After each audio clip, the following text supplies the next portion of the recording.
ए भाई, मेरी बात को बहुत ध्यान से सुनना। श्रीपाद कह रहे भजन को इससे नहीं तौला जाता कि करोड़पति बन गए तो भजन का लाभ बहुत मिल गया, या भजन शुरू किया तो तुम दरिद्र हो गए, बोले देखो भजन फला नहीं, जिस दिन से वृंदावन गए सत्संग सुना उसी दिन से सब चौपट हो गया। दोनों बातें समझना। महारंकत्वे वा परम विभवे, सिंगे पे है, अगर रसिकों के संग का रंग चढ़ेगा तभी इस मार्ग में चल सकते हो, नहीं तो फिसलन ही फिसलन है।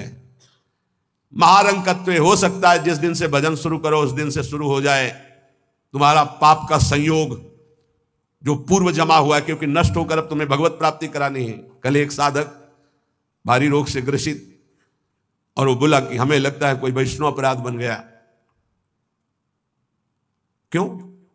नहीं, ये शरीर में। अरे बावरेपन में हम कह रहे हैं शरीर रोग से ग्रसित है तो बुद्धि को तो स्वस्थ रख ले।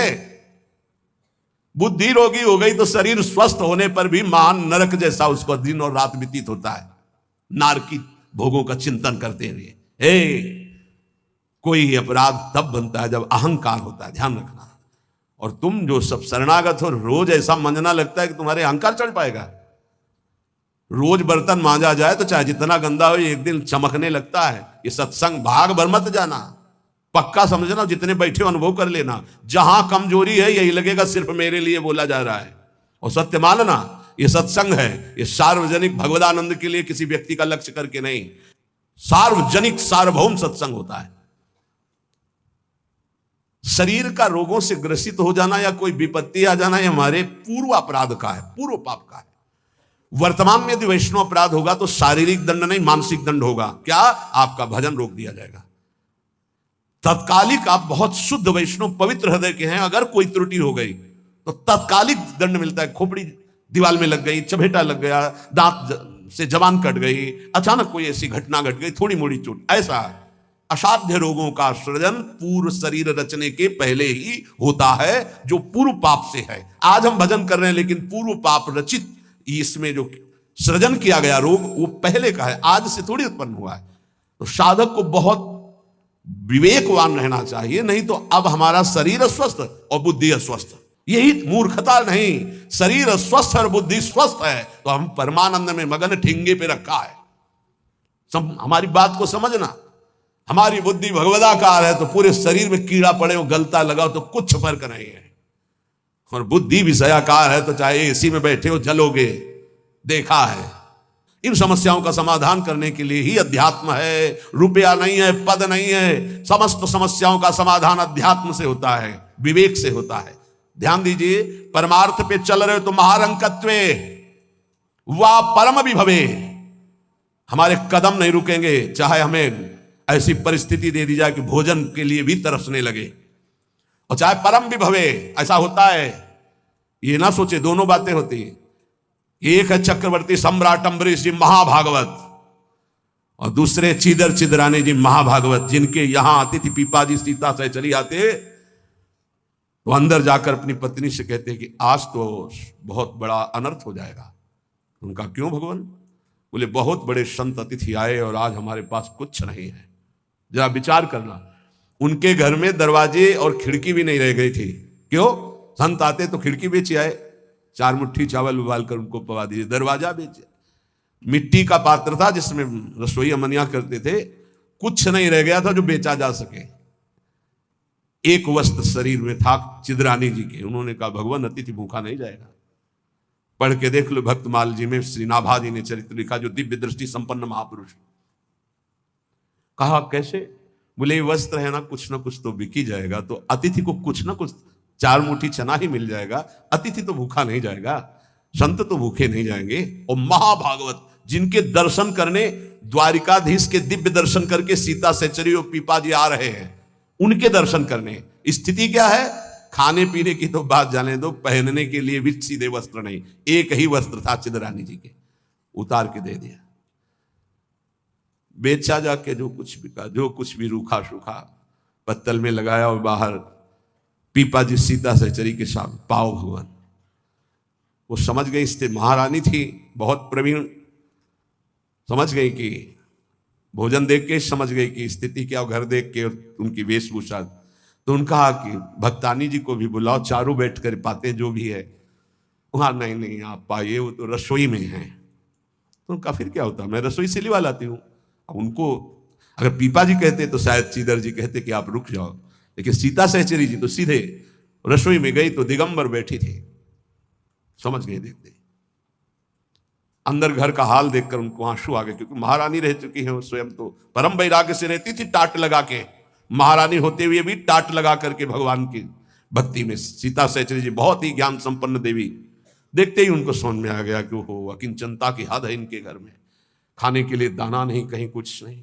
और तो उन्होंने कहा देवी तुम निर्वस्त्र कैसे बैठी हो? तब उन्होंने कहा अरे हमने सुना था आप द्वारिकाधीश के दर्शन करके आ रही, तो जब मिलेंगी तो रूप माधुरी का वर्णन करेंगी प्रभु की। क्या इस नासवान शरीर की चर्चा चला दी। जब पैदा हुआ था तो आभूषण और वस्त्र पहन के थोड़ी हुआ था, दिगंबरे हुआ था, और जब जाएगा तो जला दिया जाएगा। बीच में अगर दिगंबर है तो क्या फर्क पड़ता है। बाहर आई और पीपा जी से कहा इनकी निष्ठा के आगे हम लोग कुछ नहीं है। उनको था कि राज सुखों का त्याग करके कष्टपूर्वक भगवान का भजन करते हैं, ये अद्वितीय रहनी है। पर उन्होंने कहा जो चिदर चिदरानी जी की रहनी उसके सामने हम कुछ नहीं है। पूरी स्थिति बताई तो पीपा जी कांप गए। ऐसी स्थिति देखो, महारंकत्वे अम्बरीश जी चक्रवर्ती सम्राट परम विभवे, ये भक्तों में दोनों स्थितियां पाई जाती हैं। इन स्थितियों से भक्ति का कोई संबंध नहीं। ये पूर्ण पुण्य का संयोग बनता है तो मान वैभव संपन्न है। एक अकिंचन भाव से रह रहा है, नहीं है उसके पास, तो भक्ति से तुलना नहीं की जा सकती। इसकी भक्ति कमजोर है, इसके पास वैभव नहीं, उसकी भक्ति बहुत जोर है क्योंकि उसके पास वैभव नहीं। महारंकत्वे व परम विभवे, भक्ति से इसकी तुलना ना की जाए कि उनकी भक्ति जोर की है, खूब सुख संपन्न है, और उनकी भक्ति रंग नहीं ला रहे। देखो खाने पीने की भी व्यवस्था नहीं, भक्ति का रंग अलग होता है। देखो चिदर चिदरानी जी और देखो अम्बरीश जी, दोनों महाभागवत, एक चक्रवर्ती सम्राट और एक खाने को भी नहीं, दोनों महाभागवत। ऐसे ही आप जब भक्ति के मार्ग में उतरे तो महारंकत्व हो सकता है, ऐसी परिस्थिति आ सकती है। हिम्मत मत हारिए। ये जरूर ध्यान रखिए कि अखिल विश्व ब्रह्मांड की रचना एक पलक झपकती जिस मालिक ने की उसका मैं दास हूं। इसी ठसक में नरसिंह मेहता जी का भात द्वारिकाधीश ने स्वयं भरा, और सब जानते हैं सोने चांदी की वर्षा करवा दी। उनके लिए कोई दुर्लभ बात है क्या? वाह बहुतरे सुखे वा दुखे, भक्ति मार्ग में चल रहे तो हो सकता है सुख विधान चालू हो जाए, हो सकता है दुख विधान चालू हो जाए। ये बीमारी, ये परेशानी, बहुत इसमें हिम्मती चाहिए और सत्संगी चाहिए, तभी आप निकल पाओगे, नहीं तो फिसल जाओगे पक्का। ये मार्ग परम पद का है, 84 लाख योनियों से मुक्त होना खिलवाड़ नहीं है। इस जेल से भागने के लिए कोई भी दरवाजा नहीं, एकमात्र मनुष्य दे, और मनुष्य दे सत्संग के द्वारा इससे निकल सकते हो, अन्यथा कोई उपाय नहीं। साधन को हरिभजन है, कैसे सत्संग सहाय। सुखेवा दुखेवा, बहुत हिम्मत। भारी से भारी सुख का विधान मिल सकता है, नाम मत छोड़ना, भजन मत छोड़ना कि हमारी पूर्ति हो गई, जो चाह मिल गया, फिर भी फंस जाओगे। और दुखेवा, अरे जब से भजन शुरू किया बड़ा दुख आना शुरू हो गया। नहीं, ये मार्ग की सुख दुख वृत्तियां, इनमें अपने परमार्थ को मत रोक देना, आगे बढ़ो। एक आगे ऐसा स्थान है जो सुख दुख दोनों से परे महान परमानंद स्वरूप है। ये छोटी छोटी वाटिकाएं हैं, कहीं सुख की कहीं दुख की, भ्रमित मत होना। यशस्वी बहुले था अपयशस्वी, हो सकता है तुम्हारा भजन ठीक चल रहा है, यश शुरू हो गया, और या हो सकता है अपयश शुरू हो गया, दोनों बातें, निंदा होने लगी। तो यश होने लगे तो उसमें खुशी नहीं मनानी, और अपयश होने लगे तो दुखी नहीं होना। वैसे अच्छी बात यह है कि अपयश होने लगे तब खुशी होना चाहिए। बड़ी कृपा हरि की, अब कोई प्रणाम करने नहीं आएगा। राधे श्याम जी धर्म मनावे चले जाओ, कोई नहीं देखेगा। जब कबीरदास जी ने देखा कि बहुत यश हो रहा है तो संतों की युक्तियां होती। काशी की एक वैश्या के पास गए, वैश्या ने देखा कबीरदास जी आए, खड़े हो गए, प्रणाम किया। महाराज पहली प्रार्थना कि आप जल्दी यहां से निकल जाओ। उनका क्यों? अरे बोले इस गली में खड़े होने का मतलब है कि निंदा होना। आप महान संत हैं, आप यहाँ खड़े भी होंगे तो आपकी निंदा। हम बोले वही करवाने के लिए आए, हम निंदा करवाने के लिए आए, आप हमारा साथ देंगे? उनका भगवान आप आज्ञा करें, भला मैं नीच आपकी क्या सेवा कर सकती हूँ? बोले गले में हाथ डाल के पूरी काशी में घूमना है। बोले महाराज कोई पानी नहीं पूछेगा आपको। बोले यही चाहते हैं। बोले भी जैसी आपकी इच्छा। गंगा जल भरा, थोड़ा रंग वंग डाल के, एक हाथ में गंगा जल की बोतल, दूसरे हाथ में बैस्या। अरे बोले देखो देखो, दूसरे दिन से कबीरदास जी की कुटिया शांत, कोई प्रणाम नमस्कार नहीं। अरे हम जानते थे, कुछ तो कहते हम जानते थे पहले से, असलियत तो यही है। और कुछ कहते यार कुछ तो गड़बड़ है, ऐसे महात्मा तो नहीं है। फिर भी जो कुछ श्रद्धा रखते थे वो इस बात से नहीं गए कि ठीक है अच्छे हैं पर ऐसा कैसे कर सकते हैं, छोड़ो यार। वहां कोई प्रणाम नहीं, बड़े चैन से भजन करने लगे। युक्तियां संतों की होती, पर वो युक्ति सिद्ध ही करे, जीना मुश्किल हो जाएगा अगर हिम्मत नहीं है, भगवत प्राप्त नहीं है। सिद्धों की बात है, उपद्रव न करे कि अब हम भी कुछ थोड़ा ऐसा कर पिट जाओगे। हाँ हाँ, सिद्धों की बात अलग है। फिर राजा को अश्रद्धा हुई तो चमत्कार भी उनके जीवन में था ऐसा कि दिखाया, होश उड़ गए। तो कहा भगवान वो, बोले वो जन साधारण की आंखों में धूल डालने के लिए बहुत एकत्रित हो गए, भजन में बड़ा विघ्न पड़ने लगा। यशस्वी बहुलेय था, अब यशस्वी। देख लो भक्ति का मार्ग, आप खिलवाड़ मत समझो। महारंकत्वे व परम विभवे, मेरे कदम नहीं रुकेंगे, चाहे भिखारी बना के रखो, चाहे चक्रवर्ती राजा बना दो। बहुतरे सुखे वा दुखे वा, भारी सुख दे दो या भारी दुख दे दो, कदम नहीं रुकेंगे आपकी तरफ से। यशस्वी बहुलेय था, अब यशस्वी, चाहे यशस्वी बना दो, चाहे निंदा कराने, खूब निंदा कराओ, हमें मार्ग निंदा हो तो भी हमारा मार्ग नहीं रुकेगा। आगे मणुआ लोस्ट्रे, चाहे मणि दे दो और चाहे माटी के घरौंदे पे रखो, हमें कोई फर्क नहीं पड़ता। महलों में रखो चाहे झोपड़ी में वास दो। सुहृदे परम व द्वेष्यति, सब लोग हमें प्यार करें या सब हमसे द्वेष करें, कोई फर्क नहीं पड़ता, हम अपने मार्ग पर चलेंगे। समा दृष्टि नित्यम मम भवति वृंदावन जुषहा, मैं ऐसी सम दृष्टि रख के चलूंगा। हे वृंदावन धाम, मुझे सामर्थ्य प्रदान करो कि मेरे कदम किसी भी स्थिति में लड़खड़ाए नहीं। ये बहुत बड़ी बात है, बिना इस बात के आए बात की बात में नहीं पहुंचा जाता। ये बहुत हिम्मत की बात है, ये शूरवीर का मार्ग है। दुख आवे या सुख, संपत्ति आवे या विपत्ति, यश आवे या अपयश, महलों में रखे चाहे झोपड़ी में, हर स्थिति में हमारी भक्ति में कभी नहीं होने वाली, ये निष्ठा रखे। यहां ऐसी भक्ति बहुत कम है, बहुत कम है। इसीलिए खूब सत्संग सुनो, जितना विश्वास दृढ़ करोगे उतनी भक्ति महान होगी। बिन विश्वास भगति नहीं ते बिन द्रवहि न राम, और राम कृपा बिन सपने जीव न लह विश्राम। हित ध्रुव जो विश्वास है तब ही सुधरे बात, ना तरु माया पंथ में फिरे जो टक्कर खात। और ये स्थिति समत्व की तभी आती जब इष्ट में ममत्व हो जाता है कि अब आपको नहीं छोड़ सकते, चाहे जो कुछ हो जाए प्रभु, चाहे जैसी परिस्थिति हो। संतों की वाणी, इष्ट में अपने सुदृढ़ अनन्यता हो जाना। राधा वल्लभ ध्यान धरोउर, राधा वल्लभ इष्ट हमारे, राधा वल्लभ नाम जपो नित, राधा वल्लभ ही में धारे। राधा वल्लभ जीवन है मम, राधा वल्लभ प्राण ते प्यारे, राधा वल्लभ नयन बसे, सरस माधुरी होत नहीं छिन न्यारे।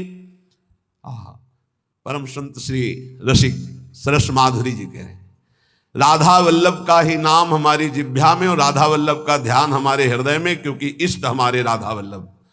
राधा वल्लभ का हृदय में ध्यान और मुख में नाम, ये आचार्य चरण भी आदेश करते हैं। सबसो हित निष्काम मति, श्री वृंदावन विश्राम, श्री राधा वल्लभ लाल को हृदय ध्यान मुख नाम। जो आचार्य का है इष्ट उसके अधीन होते हैं, तो हर समय हमारे मुख से राधा वल्लभ राधा वल्लभ राधा वल्लभ। अब सेवक जी महाराज ने हा हरि राधा बा वृंदावन सा सहचरी, हरिवंश नाम में चारों की उपस्थिति पाई, इसलिए आदेश करते हैं हरिवंश नाम विसरे न चिन्ह, श्री हरिवंश सहाय बल, हरिवंश भरोसे भय निडर, नित गर्जत हरिवंश बल। इसलिए हम वृंदावन नित्य विहार रस के उपासक, आचार्य की आज्ञा और सेवक जी की आज्ञा दोनों मिलाकर, इसलिए हम हर समय जपते रहते हैं राधा वल्लभ श्री हरिवंश, राधा वल्लभ श्री हरिवंश। इष्ट से हमारा इतना अपनापन हो जाए कि शरीर की परिस्थिति, कल हम किसी उपासक से कह रहे थे कि एक बार 24 घंटे में बैठ करके विचार करो, तुम्हारी दोनों आंखें फूट जाए तो सोचो कैसा लगेगा, सोचो कैसा लगेगा। भय लगता है ना। तुम्हें कैंसर हो जाए तो कैसा लगेगा। अभी रिपोर्ट आ गई आपकी कैंसर है, बचने की संभावना है, अब कैसा लगेगा। किडनी फेल हो रही है, अब कैसा लगेगा। दिल में समस्या आ रही है, फेल होने वाला है। अब कैसा लगेगा? वो पहले ही सोच लो, पहले तैयारी कर लो, तो जब रिपोर्ट कभी आएगी तो तुम पहले ही तैयार रहोगे। और जब ये सोचोगे तो प्रियालाल से अपनापन जल्दी हो जाएगा कि यार सब धोखे का शरीर कभी छूट सकता है। यही चिंतन घोर वैराग्य में हमको जिलाया, यही चिंतन संसार से बिल्कुल अलग रखा, यही चिंतन सब संबंधों की धज्जियां उड़ा दी कि जब इसी का भरोसा नहीं तो किसका भरोसा करें। क्योंकि ऐसे तो उपासक को बहुत मगन होकर साधन में लगते देखते हैं, जब शरीर बीमार होता है तब जो चेहरे का रंग उतरता है वो हमें अच्छा नहीं लगता। ए बहादुर होके मरने के लिए नहीं आए हो क्या? वृंदावन काहे के लिए आए हो? यहां जानते हो काहे के लिए आया जाता है? यहां मरने के लिए आया जाता है। मन मरा तन मरा सब मरने के लिए। मन मारी तनहारी के वृंदावन में गाज। यहां चिदानंद रूप में हमें स्थित होना है, जिसमें कोई जुकाम बुखार किडनी लीवर है ही नहीं। ये सब नहीं है। खूब मीठा खाओ शुगर नहीं होगा, खूब पकवान खाओ लीवर नहीं खराब, है ही नहीं लीवर है। और खूब मिलता है 56 प्रकार के भोग। कहां? श्री जी का उच्छिष्ट, श्री जी के समीप। अरे तभी तो कह रहे खूब नाम जप करो। ये तो बहुत घटिया शरीर है, बहुत घटिया शरीर है। और ऊपर से मार इसे सजाए हो, नहीं सजाए, इतना गंदा है। हम इसलिए कह रहे हैं इससे थोड़ा वैराग्य धारण करो। कौन सा बढ़िया है? कौन सा बढ़िया इसमें क्या है? इस शरीर में जो बहुत प्यार कर रहे हो, बस चमड़ी का ऊपर खेल है। तो अज्ञानी पुरुष चमड़ी से प्यार करता है, ज्ञानी पुरुष तो तत्व से प्यार करता है। शरीर बीमार हो गया तो तुम बीमार हो गए क्या भैया? पर चेहरा उतर जाता है, ये हमको अच्छा नहीं लगता। चेहरा प्रसन्न होना चाहिए कि अब जाने का नंबर आ रहा है, खुशी होनी चाहिए। जैसे नव विवाहिता और गमन हो रहा है उसका अपने पति से मिलन के लिए, तो कैसा अपने परिवार का थोड़ा वियोग तो होता है, रोते माँ से बका, अंदर बड़ी खुशी रहती है। हाँ, यद्यप हम सबको बहुत प्यार करते हैं, रोएंगे नहीं, हमारा भाव खराब हो जाएगा। हमारा रोना श्री जी के लिए होगा।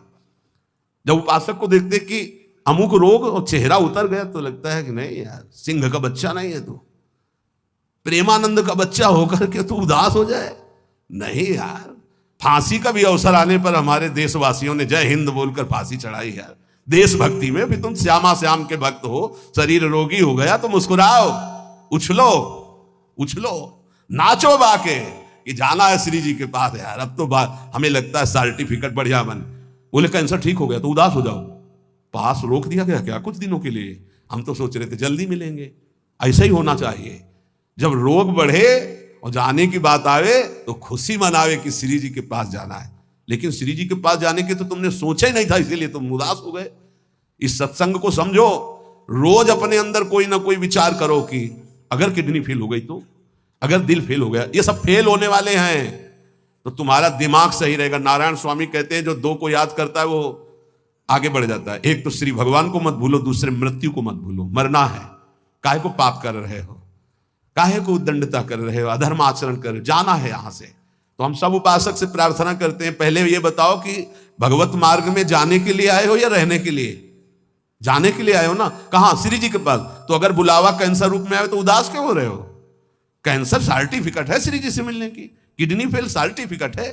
हे ऐसा नहीं, सिंह के कभी सिंहार नहीं पैदा होते। भगवत मार्ग के साधकों के अंदर कभी एक कायरता, मृत्यु का भय नहीं आता। मृत्यु का भय रोग आते ही तुम्हारे को भयभीत कर देगा कि हे अब तो क्या होगा। अरे अब वही होगा जो हम चाह रहे थे, अब श्री जी मिलेंगी पक्का। मस्ती छानी चाहिए, नाचना चाहिए श्री जी के पास। श्री जी से प्रेम नहीं है, शरीर से प्रेम है, सच्ची मानना।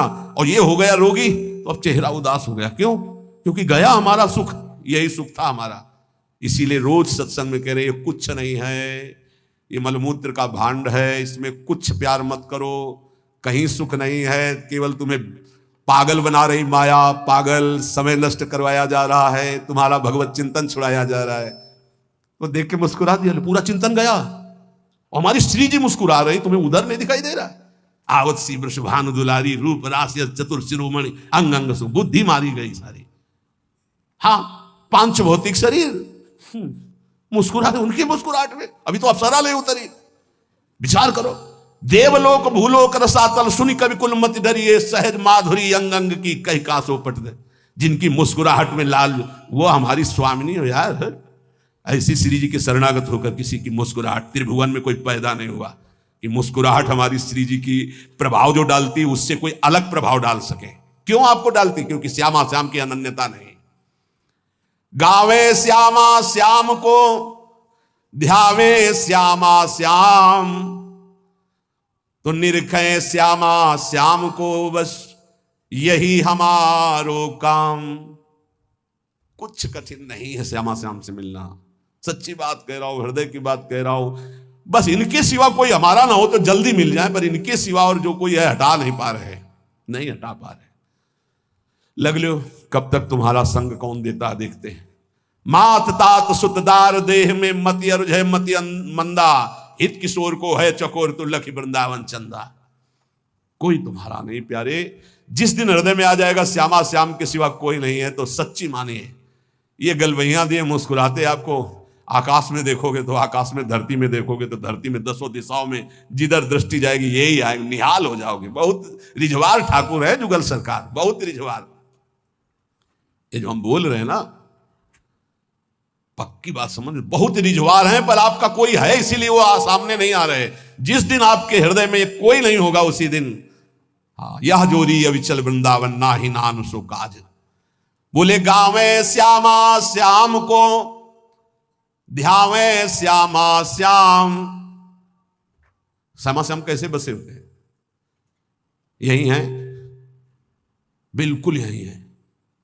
बस तुम्हारे दिखाई इसलिए नहीं दे रहे कि तुम्हारा कोई हृदय में और है। नहीं, जैसे ये कैमरा खड़ा है ना, देखो जुगल कैमरा खड़ा है, ऐसे गलवैया धारे खड़े हैं, तुम्हें कैमरा नजर आएगा, और यहीं वो खड़े हैं। बस अपनापन केवल उनसे हो। सच्ची मानिए, वो देख देख के मुस्कुरा रहे हैं। बस ये जरूर है कि तुम्हारे ऊपर कृपा दृष्टि हो चुकी है, बस तुम अपनी कृपा कर लो। इनके सिवा किसी को अपना मत मानो, बहुत जल्दी दर्शन हो जाएंगे, बहुत जल्दी। जिस समय जीव के हृदय में केवल ये, बस आपके सिवा कोई, उनको समझाने की जरूरत नहीं, सफाई देने की जरूरत नहीं। वो इंतजार कर रहे हैं केवल इसी बात का कि संत संग से, गुरु कृपा से तुम सब संबंधों का, सबकी ममता ताक बटोरी, मम पद मन ही बांधी बरडोरी। बस केवल इतनी साधना है, बहुत जल्दी लाभ प्राप्त हो जाएगा, बहुत जल्दी। गावे श्यामा श्याम को, ध्यावे श्यामा श्याम, तो निरखें श्यामा श्याम को, यही हमारो काम, यही हमारो काम। नाम दंपति लो लागी, निज सेवा सुख रंग महल लीला अनुरागी। सरस माधुरी रंग रंगे, मदमाते डोले, और मिले रसिक सजाती संग खोल, अंतर ते मृदु बोले। अगर सजाती रसिक जन मिल जाए तो प्रेमी जनों का हृदय खुलकर उनको प्रेम रस में डुबोता है। नहीं तो रात दिन अपने श्यामा श्याम का गायन, उन्हीं में चित्त को डुबोना। अब जो भजन नहीं कर रहे, संसार के राग रंग में मगन है, भोगों में, उनको ये समझना चाहिए कि ये ना भोग रहेंगे ना आपका शरीर रहेगा। बार बार इसीलिए समझा रहे कि यही हमारी भगवत विमुक्ता श्यामा श्याम के सम्मुख नहीं होने दे रही। जगत में रहना है दिन चार। एक बड़े जमींदार थे, उस समय मोटरसाइकिल नहीं निकली थी। साइकिल आ जाती थी गांव में तो 20 लोग देख ले जाते थे। नई साइकिल आई उनके, नई साइकिल लाए थे। पान की दुकान में साइकिल चढ़े गए और बोले पान लगाओ। बोले देखो तुम लगाओ, हम लौट के आ रहे हैं। और जो उन जिनसे मिलने जाना था 5 मिनट की बात थी, वहां मिलने गए, साइकिल खड़ी करके उतरे, गिरे, वहां पान लगा, पान का संयोग नहीं था, शरीर छूटा और चले गए। इस शरीर का कोई भरोसा नहीं है। आप सत्संग सुन रहे हैं, कल सत्संग सुनाने वाला या सुनने वाला, इसका कोई भरोसा नहीं। पक्का बहुत धोखेबाज शरीर है। चेत हेत कर हरिसो प्यारे, हरि सुमिरन को बार, जगत में रहना है दिन चार। एक ही उपाय है नाम जप। जितना नाम जप कर लोगे उतना तुम्हारा मंगल हो जाएगा, लोक परलोक सर्वत्र। घरक पलक का ना ही भरोसा, मौत बिछाया जाल। जैसे कोई शत्रु कदम कदम पे जाल बिछा दे, ऐसे मौत तुम्हारे लिए जाल बिछाए, कभी भी कुछ हो सकता है। बहुत पश्चाताप हुआ था जब वो ये घटना सुनी थी। वो सेवा कुंज में सेवा करते थे, 4-5 शिष्य आए धनी मनी और कहा कैसा स्वास्थ्य है, तो उनका थोड़ा शुगर बढ़ी हुई। बोले हमारे यहाँ बहुत बढ़िया डॉक्टर है, चलो। बहुत उनको प्रेस किया और वृंदावनवासी रजोप उपासी उनको ले गए। शुगर तो ठीक नहीं हुई, शरीर पूरा हो गया। जब उस समय जाया करते तो जब सुना एकदम हक से हृदय में हुआ कि ये शिष्यजन ये प्रियता दिखा करके कैसा घाटा कर देते हैं साधु का, कैसा जीवन व्यर्थ बनाने की चेष्टा कर देते। अरे हम लोगों की निष्ठा है रजरानी में, हमारा शरीर यहां छूटे हमारी अंतिम आकांक्षा है, चूक ना हो जाए। कोई घड़ी कोई भी पल हमारा शरीर छूट सकता है, इसलिए हमें अपनी निष्ठा में रहना है। देखो इतना तो मान ही लो, निरंतर भगवदाकार वृत्ति होना बहुत कठिन बात है। वो किसी किसी में होती है, लाखों में किसी एक की। बातें बनाना अलग बात है। जब भरत जैसे महात्मा से चूक हुई हिरण का चिंतन बन गया, तो हम जब गृहस्थों के घर में जाकर के रहेंगे, उनके बच्चे उनका परिवार, खान पान सुख सुविधा, तो हमारा चित्त जो पूर्व संस्कार से युक्त है वो फिसल कर कहीं ममता कर सकता है। जब राज परिवार का त्याग किया भगवत प्रीति के लिए, तो हिरण के पुत्र में ममता हो गई, तो मनुष्य के पुत्र में, पुत्री में, संसार में ममता हो जाना कौन सी, पता नहीं अंतिम समय कहां हमारा चिंतन फंस जाए। तो बोले ये तो यहां भी हो सकता है। यहां एक सुविधा है, अंतिम समय यहां वृंदा सखी का शासन है पूरे वृंदावन में। अंतिम समय सखी उसके हृदय में राधा नाम स्फुरित करती, जो यहां शरीर छोड़ता है। महत अपराधी, घोर वैष्णव अपराधी भी होगा तो उसका एक जन्म और होगा इसी रज में, किसी कीड़ा मकुड़ा जीव जंतु भूत प्रेत जो भी, अगला जन्म उसे भगवत चरणारविंद में पहुंचा दिया जाएगा, क्योंकि उसे राधा नाम सुनाया जाएगा। यहां की बात, अनुभव छाती की बात कहता हूं। जिस समय यहां कोई शरीर छोड़ता है तो परम कृपालु प्रिया जी की सहचरियां राधा नाम सुनाती हैं।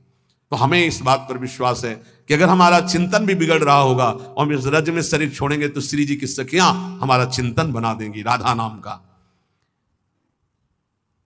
अंतिम लक्ष्य हमारा सुधर जाए, पूरे मनुष्य जीवन का परम लाभ हो जाएगा।